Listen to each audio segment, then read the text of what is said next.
Hello अस्सलाम वालेकुम viewers, कैसे हैं आप लोग। उम्मीद है सब खैरियत से होंगे। व्यूअर्स, जिस तरीके से लोग स्टॉक मार्केट में इन्वेस्ट करते हैं, गोल्ड मार्केट में इन्वेस्ट करते हैं, इसी तरीके से पाकिस्तान में जो ज़्यादातर लोग इन्वेस्टमेंट करते हैं वो रियल इस्टेट सेक्टर के अंदर ही करते हैं। यानी जब भी किसी के पास कोई बड़ा अमाउंट आता है, चाहे वो विरासत की शक्ल में मिले या किसी को रिटायरमेंट की शक्ल में मिले या किसी को कोई भारी नफ़ा हो अपने कारोबार में, तो लोगों के पास एक ही जगह होती है कि वो अपने पैसे को जहाँ इन्वेस्ट करें वो है रियल इस्टेट सेक्टर। पाकिस्तान जैसी सोसाइटी के अंदर लोग बाकी चीज़ों के बारे में ज़्यादा जानते नहीं हैं। गोल्ड को भी बज़ाते ज़ेवरात की शक्ल में तो रखा जाता है, लेकिन इन्वेस्टमेंट के लिए इतना कोई ख़ास इस्तेमाल नहीं किया जाता।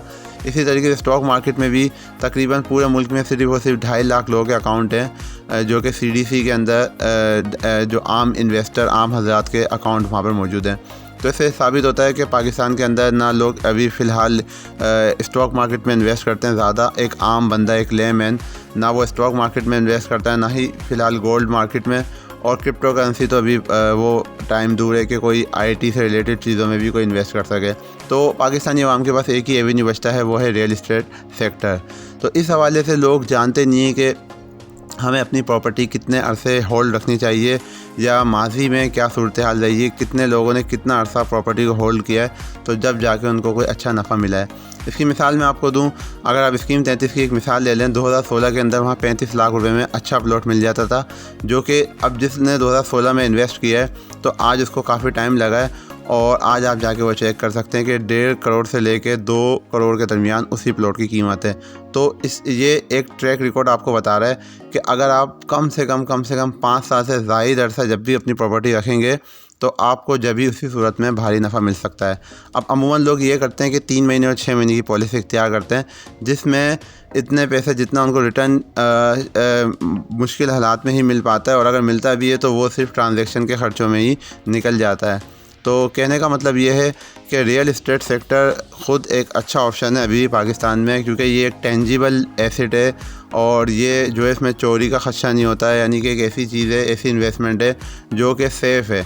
बस इसमें जो ख्याल रखना होता है वो है डॉक्यूमेंटेशन का।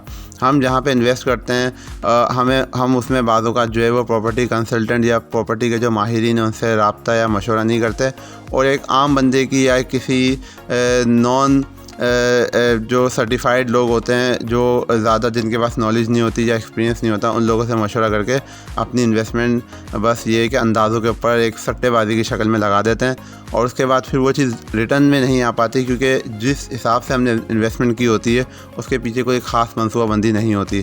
तो मैं आपको यही कहना चाहूँगा कराची के हवाले से कि कराची के अंदर इस वक्त 3 ही ऐसी जगह हैं जहाँ पर लोग इन्वेस्ट करते हैं, जो ज़्यादा आम बंदे की जहाँ पे अप्रोच है। मलीर, M9 और इसके अलावा जो हमारा नॉर्दर्न बाईपास का एरिया है।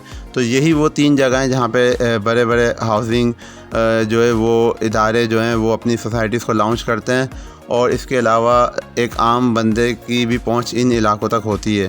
तो आने वाले दिनों में, क्योंकि अब इलेक्शन की डेट भी अनाउंस हो चुकी है और इसके साथ साथ जो है वो अब एक लंबा अरसा हो गया कि कीमतों में इस्तेहकाम है और कोई ख़ास रिटर्न नहीं मिला, तो अब हमें इस चीज़ की उम्मीद है कि आने वाले दिनों में रियल इस्टेट सेक्टर के अंदर एक ऐसी मूव बनेगी जब लोग स्टॉक मार्केट में, जो अभी वहाँ स्टॉक मार्केट में भी काफ़ी हद तक एक रुझान आया तेज़ी का, तो जब लोग अर्न करते हैं दीगर सेक्टर से, अपने कारोबार से, तो फिर वो अपना पैसा रियल इस्टेट सेक्टर में लाते हैं, जिससे एक तेज़ी आती है, और जिन लोगों ने एक लंबे अरसे के लिए इन्वेस्टमेंट की थी उनको उनका रिटर्न मिलने का चांस जो है वो बढ़ जाता है। लेकिन अभी इस वक्त काफ़ी लोग ऐसे होंगे जो उनको ज़रूरत नहीं भी होगी, लेकिन वो दिल बर्दाश्त होकर अपनी चीज़ों को सेल आउट कर रहे होंगे। तो कुछ मौके ऐसे होते हैं जहाँ पे हमें भी लोगों को कुछ आइडिया देना चाहिए कि आया अब वो वक्त है कि मुमकिन है, चांस है, हर चीज़ का इम्कान ही ज़ाहिर कर सकते हैं, कोई भी किसी चीज़ को हतमी तौर पे पाकिस्तान की मार्केट में नहीं कह सकता। तो एक इम्कान इस बात का है कि इलेक्शन होने के बाद मुमकिन है कि रियल इस्टेट सेक्टर के अंदर एक तेज़ी बने। तो अपनी इन्वेस्टमेंट को होल्ड रखें, और लॉन्ग टर्म इन्वेस्टमेंट ही आपको अच्छा रिटर्न दे सकती है। वीडियो देखने का बहुत बहुत शुक्रिया। Thanks for watching mass property hub.